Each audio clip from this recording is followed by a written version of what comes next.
Good fishing doesn't happen by itself. Fisheries biologists apply a variety of tools to improve and maintain fish populations in public fishing waters throughout Kansas. Some of those tools have been around for generations. Others have only recently been introduced. As fisheries management techniques have developed, Kansas anglers have been rewarded with an unprecedented variety of quality fishing opportunities.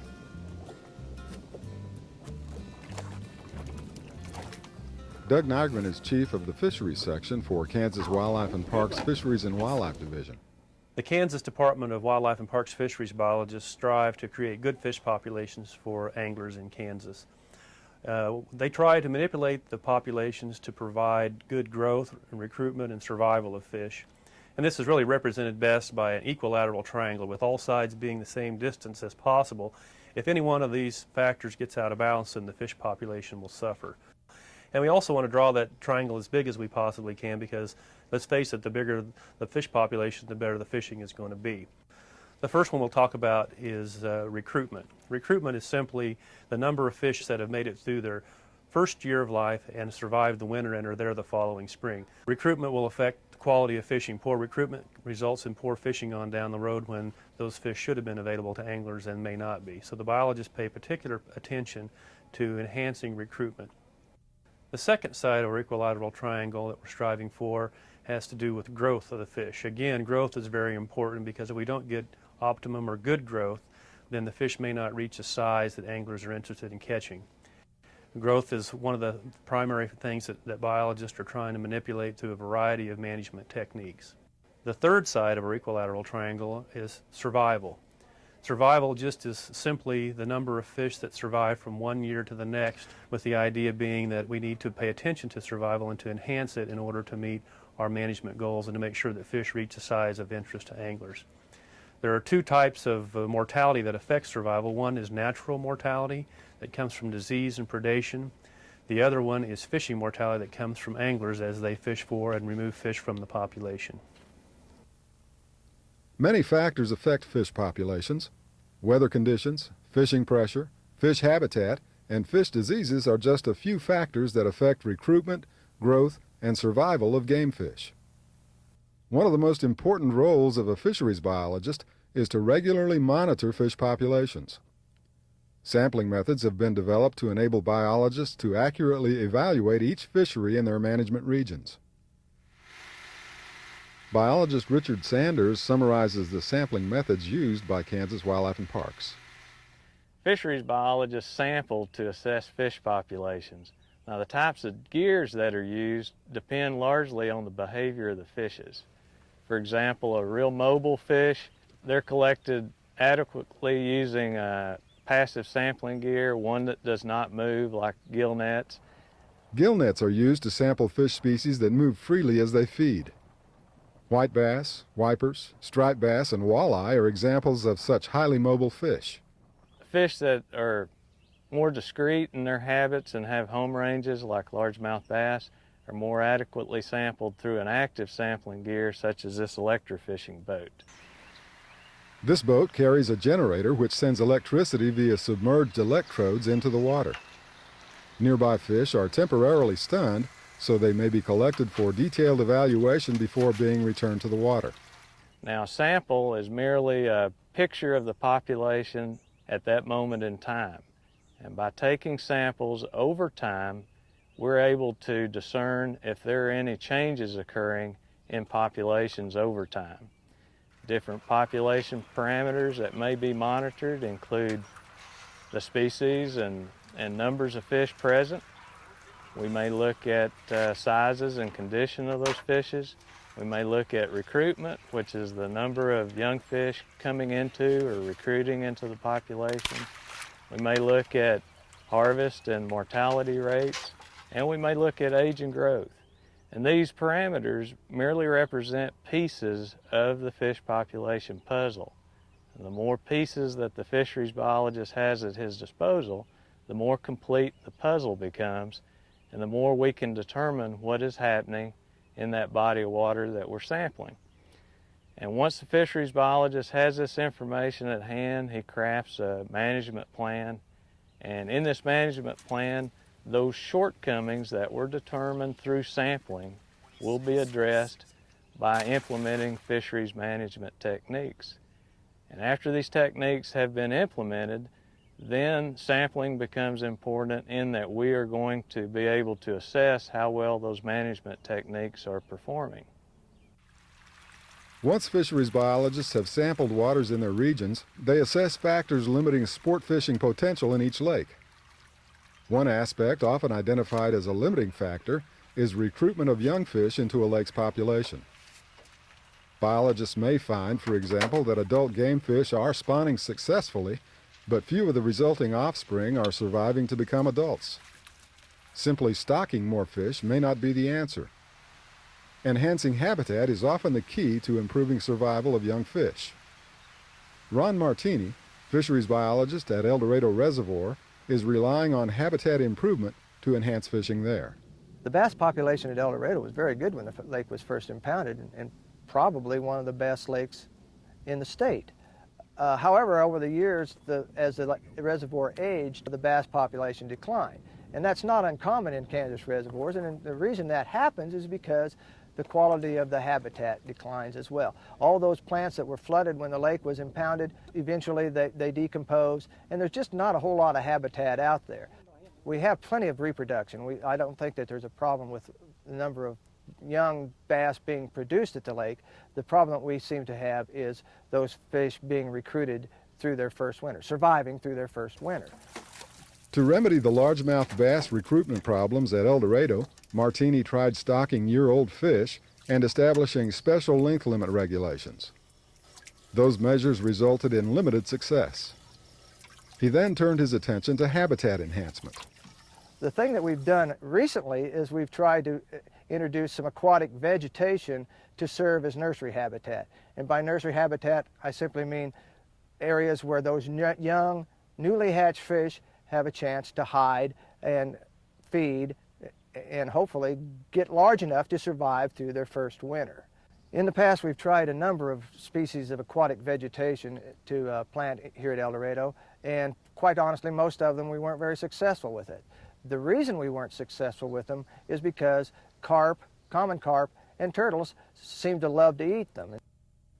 Through extensive trial and error, Martini discovered success with a plant species called water willow. We found that water willow will grow in water about 3 feet deep, which is, if we could get a lot of areas up to that depth with good stands of water willow, we shouldn't have any problem with having adequate nursery habitat. Other fisheries biologists are attempting to establish water willow as shallow water habitat in other lakes in Kansas. Another approach used to enhance fish recruitment is to manipulate water levels in a lake to establish vegetation on the exposed lake bed. Biologist Leonard Urak describes the benefits of water level management. Water level management is really a twofold program. First is a drawdown, usually midsummer to late summer. It depends on the priorities of the lake and the availability of water. What we like to do is draw it down, establish terrestrial vegetation on the shoreline and mud flats. If we can't get native vegetation, we may seed it even. Aerial seed it with rye or wheat to establish cultured vegetation. But whatever we do, we need vegetation to reflood the following spring during the spawning cycle. Once a lake's water level is lowered, naturally occurring vegetation, mostly annual weeds, quickly germinate on the exposed mudflats. When we move into spring, we want to reflood that vegetation. Hopefully we'll get timely rains, reflood that vegetation to create habitat for small fish. It provides nursery habitat, increased food supply and structure for those small fish to hide in and survive in. It improves the water quality by protecting the shoreline from erosion. It increases the nutrient supply to improve the food chain, and this in turn helps the fish population, increases growth, and those fish hopefully recruited into new year classes for the sportsmen. In newly built or recently renovated lakes, the fish population is established through stocking. The fish culture section of the Kansas Department of Wildlife and Parks operates hatcheries at Farlington, Meade, Pratt, and Milford, and rearing ponds at Woodson and Shawnee State Fishing Lakes. Each hatchery plays a critical role in the development and maintenance of quality fishing in Kansas. Mark Kumberg is a fisheries biologist at the Pratt Hatchery. The role of the fish culture section is to provide the sizes, species, and numbers of fish as requested by Department of Fisheries personnel. Our responsibility would be to make the initial stockings in lakes and reservoirs, and also to follow up with supplementary and maintenance stockings later on. Walleye spawn in Kansas reservoirs from mid-March to mid-April. The culture system in Kansas produces up to 100 million walleye eggs every year. From this, we hope to get 50 to 60 million walleye fry and also fingerlings for stocking in lakes and reservoirs across the state. Biologists use trap nets set along dams and shorelines to capture broodstock. Ripe or ready to spawn fish are placed in hauling boxes and transported to shore. Eggs from female walleye and sperm from males are then transported to the Pratt and Milford hatcheries. Don Patton is the manager of the Pratt hatchery. After the eggs arrive at the fish hatchery, they're unloaded and they're placed in these specially designed McDonald hatching jars. After they're placed in these hatching jars, we insert a tube down to the bottom of the jar in which water is injected. The eggs must be kept rolling all during the hatching time. Fresh water flowing through the hatching jars constantly stirs the eggs, preventing clumping and supplying oxygen. After several days, eye spots are visible on the eggs. The fry hatch in 8 to 10 days. They are then stocked in lakes and reservoirs or placed in hatchery ponds for rearing to larger sizes.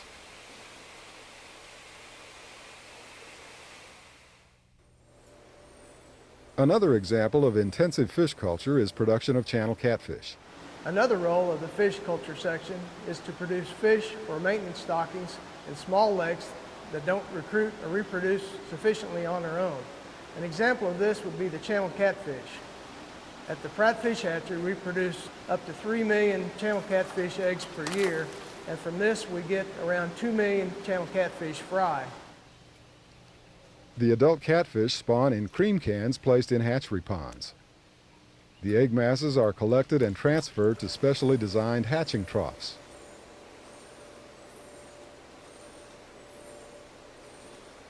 The resulting fry are fed for about 3 days, then transferred to hatchery ponds at Pratt, Meade, and Farlington. The young fish are fed throughout the summer and by early fall are 4 to 5 inches long. As water temperatures fall, these fish become less active and their growth is limited. Hundreds of thousands of these fingerlings are moved to the Milford hatchery, where 58-degree well water is used to keep fish growing during the winter. Troy Amspacher oversees channel cat production at the Milford hatchery. Here at Milford, we receive 5 to 6 inch fingerling channel cat in the fall from the other state hatcheries as well as from our own rearing ponds. We stock those into 12 to 14 raceways here at Milford at a rate of approximately 40,000 per raceway and keep them over winter in well water, which maintains a constant 58 degrees. This enables us to continue feeding the fish and keep the fish growing. In the spring, the water source for the Milford hatchery is switched from well water to Milford lake water once it reaches 58 degrees. As lake water continues to warm, fish growth is accelerated. By the end of the second season of feeding, these catfish are ready for stocking into the state's waters. By late July or early August, some of these fish have reached the target size of a quarter pound. It is at this time that we begin stocking these 10 to 12 inch catfish into the state's waters. And this continues until all the fish have reached the quarter pound size and have been stocked.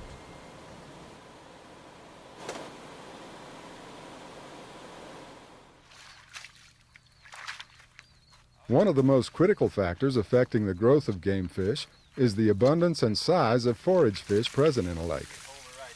Kyle Austin is the biologist whose district includes Glen Elder Reservoir. Each August, he conducts shoreline seining to assess the standing crop of forage fish available in the lake. As a fisheries manager, I'm interested in how reproduction went for this year, early this spring. This is my first chance to get out and take a look at these young fish, but mostly what I'm interested in is see how the shad production went. And why I'm interested in shad? Because that's what makes the world go round out here in these reservoirs. That is the main prey species, the main forage fish for all these predators, all the sport fish we have in these reservoirs. And without good shad production, we can't have the length limits, we can't have the good growth rates. When we look at the gizzard shad, we're looking at not only the quantity that we have for this year's production, but the quality as well. When I say quality, I mean the size of the gizzard shad. It does no good to have gizzard shad outgrowing your young of the year predators. So we're very interested in seeing how small and how many we have. My seining results in August helped me communicate to the angler how the spawning success went for that spring and probably predict year class strength of the sport fish that they're going to be fishing for the next 2 or 3 years. They expect me to know what's going on out here, and this is just one more tool for me to use to help communicate to the anglers what we have from year to year.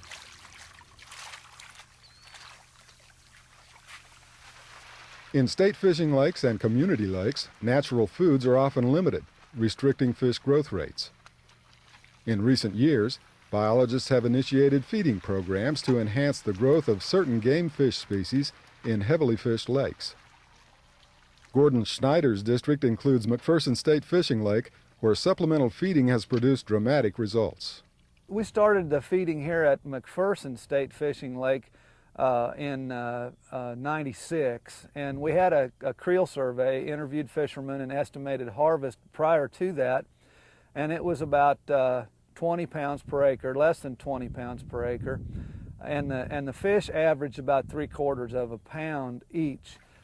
Following 1 year of supplemental feeding, the harvest jumped up to almost 100 pounds per acre, about a 5-fold increase, and the average size of the catfish harvested went from about that 3/4 of a pound to 1.5 pounds, and that's just after 1 year. And now we've had several years of supplemental feeding, and we're seeing a big increase in the number of larger catfish harvested. The bottom line for our supplemental feeding at state lakes is to make the catfish fishing better for anglers, and I think we've done that. We've improved the total pounds harvested, and we've also increased the average size of the fish. So I think this is a program that has directly benefited channel cat fishermen.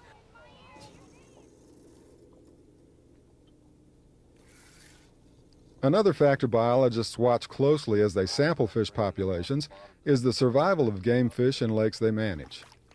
As with recruitment and growth, fish survival depends on a complex variety of factors. Fishing pressure is obviously a significant factor. The department and the Kansas Wildlife and Parks Commission set regulations to protect fish from overharvest. Length limits comprise an example. Tom Mosier is an aquatic research biologist in the department's Emporia office. Minimum length limits are the most common length limits established and the most easily understood by anglers because they're simple regulation. They only have to remember one number, 15 inches, for example, with largemouth bass. We've found that 15 inches is one length limit with largemouth bass that works fairly well because the fish can reach 15 inches in a fairly short time, so that natural mortality does not destroy that fishery before people have a chance to harvest those. Biologists often point to the benefits that length limits provide for walleye fishing success. One of the problems with walleye is that they're very harvestable at small sizes, and people look on them as a valuable food fish, so they'll harvest those fish beginning at 11 or 12 inches. We have an awful lot of fishermen willing to take those fish home. If we didn't have a length limit to protect them, most of them would go home as a 12-inch fish, and you really don't get a good yield that way. Regulations designed to improve angler satisfaction for one species of fish may not work with other species. Length limits are used primarily on species that grow rapidly and have a relatively long lifespan, such as largemouth bass and walleye. Biologists are cautious when considering length limits on fish that do not grow rapidly in certain lakes or species that have short lifespans. In Kansas, crappie in our eastern reservoirs especially grow fairly quickly, and they will reach 10 inches in a little over 3 years. Where in other impoundments they don't grow very fast at all, and it may take them 5 or 6 years to reach 10 inches long. For this reason, we have to ensure that we are putting on a proper length limit before we do that. If we put on a length limit in a situation where crappie are growing very slowly, these fish will die before they ever reach the length limit. And it may appear to anglers that these fish are being over-harvested, but in fact, they're growing so slowly that natural mortality is taking a larger toll on the fish than what anglers are. Creel limits are designed to evenly distribute the harvest of fish among anglers.